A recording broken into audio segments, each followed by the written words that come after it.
Bonsoir à toutes et à tous. Je vous parle ici du lieu assez emblématique qui est la halte femme de l'Hôtel de Ville qui accueille jour et nuit des personnes sans abri que nous pouvons accueillir tout au long de l'année dans ce bel endroit. Un peu à l'image de ce que nous essayons de construire depuis 2 ans dans le cadre de nos travaux collectifs sur le pacte de lutte contre l'exclusion qui fait la suite de ce qui a été fait dans la mandature précédente dans le cadre du pacte de lutte contre la grande exclusion. Un paquet de riz à l'extérieur, c'est à peu près 2 €. Ici, on le paye 5 fois moins cher. Avoir une adresse fixe, c'est important où on peut recevoir nos courriers. Ça m'a permis de faire mes démarches, d'avoir un travail. Ça me rend heureuse quoi, que quand j'étais dehors, je me sentais pas bien, je me sentais seule, je me disais il n'y a personne et tout, il n'y a pas de structure. Nous avons énormément fait évoluer une partie de nos dispositifs de lutte contre l'exclusion.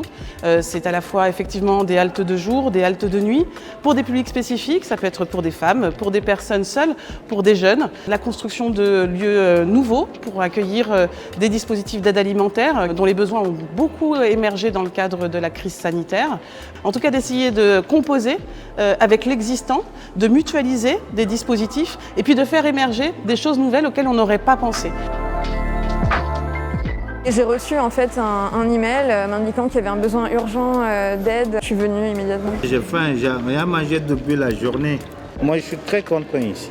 C'est beau, c'est propre, voilà quoi. Il est asthmatique depuis qu'on est déménagé, il est moins malade. Alors je tenais par ces propos à remercier particulièrement toutes celles et tous ceux qui ont participé au groupe de travail, à l'élaboration des fiches actions, que ce soit des partenaires de l'État, des partenaires associatifs, des partenaires institutionnels, des entreprises qui ont souhaité participer à l'élaboration de toute notre stratégie de lutte contre l'exclusion à Paris, territoire par territoire, action par action, public par public, urgence par urgence. Nous avons aujourd'hui, grâce à chacune et à chacun, pu élaborer un projet global qui doit permettre de pouvoir répondre à l'urgence sociale.